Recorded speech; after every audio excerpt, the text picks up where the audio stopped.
Ironik bila saintis semakin gila. Tak dinafikan yang teknologi sangat penting dalam kehidupan kita seharian. Penemuan demi penemuan dijumpai melalui kaedah saintifik menyebabkan manusia semakin agresif untuk menempa nama bagi mempelopori suatu penemuan baru. Termasuklah dalam usaha untuk memberikan nyawa kedua pada manusia yang telah mati. Dengar macam mustahil, tapi itulah realiti yang terjadi dalam masa kini.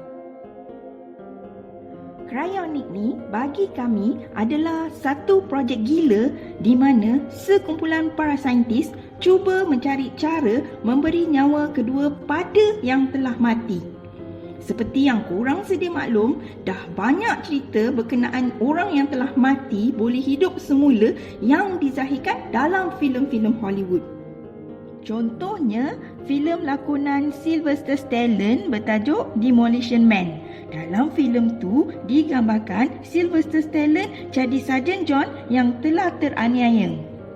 Dia dijatuhkan hukuman kryo selama 70 tahun. Bersama dengan beliau ada seorang penjenayah yang turut dikenakan hukuman kryo seumur hidup. Jasad dorang ni ditempatkan dalam penjara kryogenik. Lepas tu tercetuslah adegan pertarungan antara Sarjan John dengan penjenayah tu. So, korang nampak tak yang dorang ni dah start visualisekan projek ni pada kita. Cuma kita pandang dari sudut hiburan dan tak kaji hint-hint yang dorang tunjukkan. Dalam kehidupan seharian pun, sebenarnya banyak kes manusia yang tertimbus dalam salji didapati masih hidup even lepas dia dah disahkan tidak bernadi di tempat kejadian.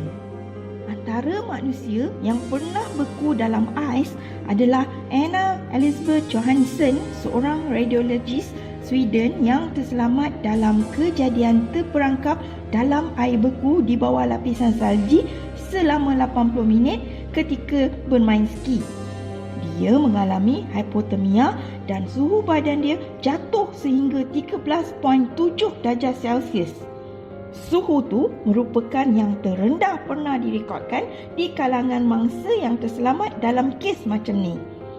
Bertitik tolak dari kejadian yang pernah terjadi, maka secara teori mereka percaya yang projek cryonic ni bukanlah satu khayalan semata-mata.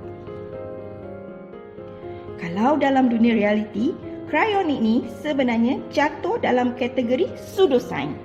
Pseudoscience ni adalah ilmu, kaedah, kepercayaan atau amalan yang dianggap dengan sendirinya sebagai bersifat saintifik. Walaupun cryonic ni dianggap sebagai satu bidang sains yang sah, tapi ilmu ni tak ikut kaedah saintifik dalam cara kajian yang sepatutnya. Nak tahu lagi detail?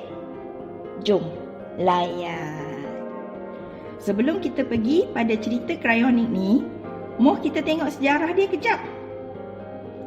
Korang semua mesti suka tengok kartun dari Walt Disney kan? Pakcik Walt ni bercita-cita besar untuk jadi sebahagian dari komuniti Cryonaut. Sebab tu dia plan secara rahsia bina Walt Disney City of the Future atau dipanggil Epcot. Epcot ni stand for Experimental Prototype Community for Tomorrow. Pakcik Walt ni dah beli sebidang tanah yang luas kat Florida untuk projek ni, di mana Epcot ni akan jadi macam private land yang tak terikat dengan undang-undang luar dan komuniti dalam tu boleh bebas berkarya. Maksudnya, dia ni dah ada visi untuk hidup di masa akan datang.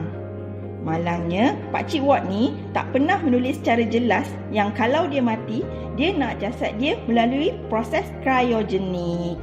Maka anak dia dah selesaikan mayat dia dengan cara cremated.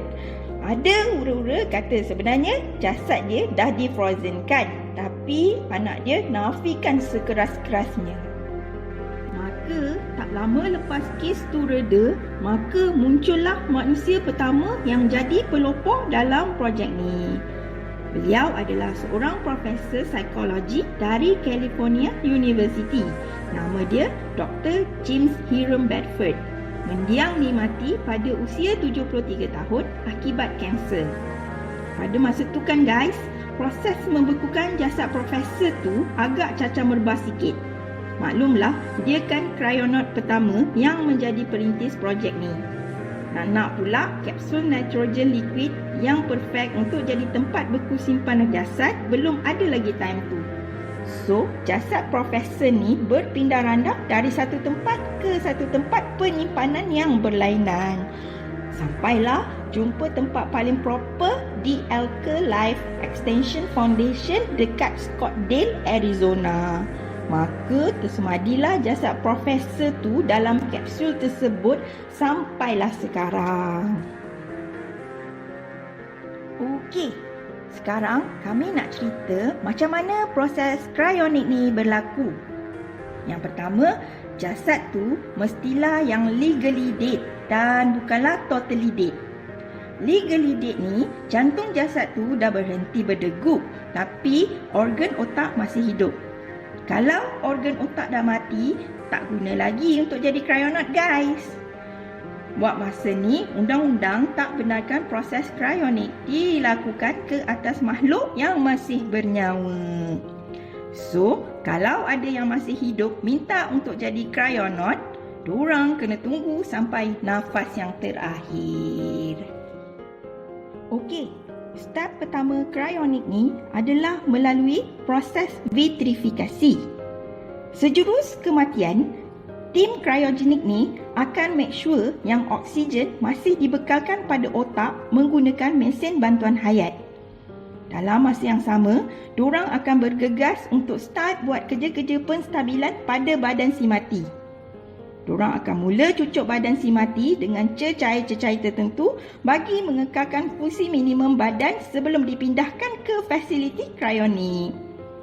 Sebelum mulakan proses pembekuan, mayat tadi akan disuntik dengan antikoagulan untuk elakkan darah jadi beku.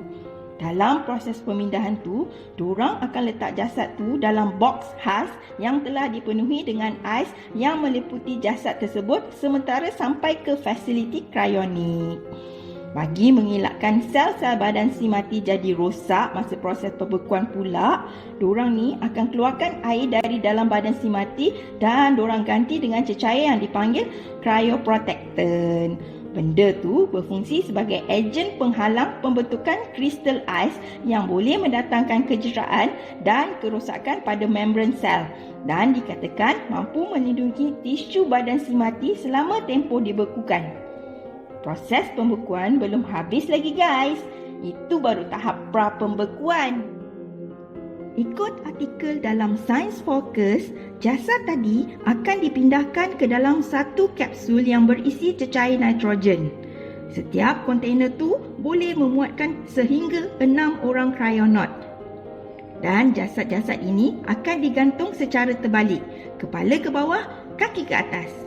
Ini untuk meminimalkan pengaliran cecair dalam badan. Suhu dalam kontainer logam tu pula kurang lebih boleh pergi sehingga negatif 196 darjah Celsius. Wow, boleh bayangkan tak guys? Macam mana berhempas pulasnya dorang ni dalam usaha memberi nyawa kedua pada dorang yang cuba nak hidup abadi. Tapi untuk participate dalam projek ni, peserta kena ada duit yang agak banyak. Kalau korang berminat, korang kena ada duit sebanyak lebih RM800,000 untuk belanja membekukan seluruh badan serta kos-kos tanggungan penjagaan badan korang selama dibekukan. Kalau korang tak ada banyak sangat duit, korang boleh pilih bekukan bahagian otak aja. Kos untuk pembekuan dan kos selenggara penjagaan otak pula memakan belanja kira-kira dalam range RM240,000 Malaysia. Macam mana guys? Nak ke? Isu kryonik ni sangat kontroversi tau guys. Mari kita tengok pula cerita pasal cabaran yang bakal dihadap oleh pihak yang menawarkan perkhidmatan ni dan apakah masalah yang berlaku dan bakal berlaku di masa hadapan. Pada sudut pihak yang menawarkan servis ni, dorang berdepan dengan a few critical issue. Main critical issue adalah pasal preservation damage. Buat setakat ini, semua kryonaut tu belum dinyah bekukan lagi. So, dorang pun tak sure success rate untuk jasad tu dapat kekal segar lepas dinyabekukan. Andai kata dorang mampu elak preservation damage, dorang kena hadap isu yang sangat kompleks pula untuk membagikan semula jasad yang telah mati tu. Mungkin waktu dorang nyabekukan tu berlaku kerosakan membran sel dalam badan di mana pada saat itu mereka meletakkan harapan yang sangat tinggi pada hasil kajian nanoteknologi. Kajian nanoteknologi ni mampu memberi solusi penjanaan semula dalam banyak perkara, termasuk boleh repair sel-sel tisu badan manusia. Dorang kena study betul-betul apa action yang perlu dorang ambil atas semua kemungkinan yang boleh tercetus masa proses untuk menghidupkan jasad itu berlaku. Selain tu, akan timbul isu-isu berkaitan dengan legal di mana ada isu berkaitan seperti agama dan status si mati bakal jadi topik pertikaian di masa depan. Kebanyakan negara pula mengiktiraf krionik ni sebagai salah satu medium pengakhiran jasad bagi seseorang individu. Tapi macam Perancis, krionik ni tidak diterima secara sah. Perancis hanya recognize pengakhiran satu jasad tu melalui medium pengkebumian, pembakaran atau menderma jasad si mayat untuk tujuan penyelidikan klinikal sahaja. So, kalau orang Perancis nak juga jadi cryonaut, diorang kena keluar dari Perancis. Tapi, korang terfikir tak? Apa akan jadi pada kehidupan di masa depan oleh semua cryonaut ni andai kata diorang boleh hidup kembali? Cacah merbah guys. Umur macam mana? Makin tua atau maintain muda? Teknologi pula? Budaya? Boleh ke diorang adapt andai kata projek ni makan masa ratusan tahun? Complicated kan? Okey, jom kita wrap up. Dari golongan saintis sendiri pun still berdebat pasal ni. Diorang cakap, usaha untuk menghidupkan yang mati adalah perkara yang mustahil. Bukan sahaja untuk masa sekarang, saintis juga jangkakan pada masa akan datang pun hasil akan tetap sama. Hujah kritikal yang diberikan adalah mengenai kemuncak pada nyahbeku mayat tu sendiri. Pada keadaan tu, diorang ni kena kira betul-betul dari segala segi. Proses nyahbeku ni pula perlu dibuat dengan teliti dan mestilah dalam sela waktu tertentu dengan suhu yang tepat, supaya sel-sel tadi terpelihara dan tidak rosak semasa dalam proses pencairan. Kalau berlaku kecuaian dalam proses ni, maka sia-sialah mayat tu tidur lama-lama dalam kapsul tu. Jadi, terdengarlah kritikan-kritikan hebat terhadap pihak yang menjalankan survey krionik ni. Antara kritikan paling teruk yang diorang kena, diorang ni dituduh scam duit orang kaya yang menyimpan impian untuk hidup kekal dan abadi. Puak-puak ni menjangkakan manusia pertama yang akan berjaya dihidupkan kembali akan berlaku seawal tahun 2045 guys. Pun begitu, dah ramai selebriti yang dah announce diorang ni nak jasad diorang dikryogenikkan bila diorang mati. Sebagai contoh, Britney Spears. Dia siap namakan 2 ekor anjing dia untuk turut serta dalam projek gila ni. Selain tu, korang kenal tak Simon Cowell? Alah, juri Britain Got Talent tu. Dia pun dah sign up untuk projek cryogenik.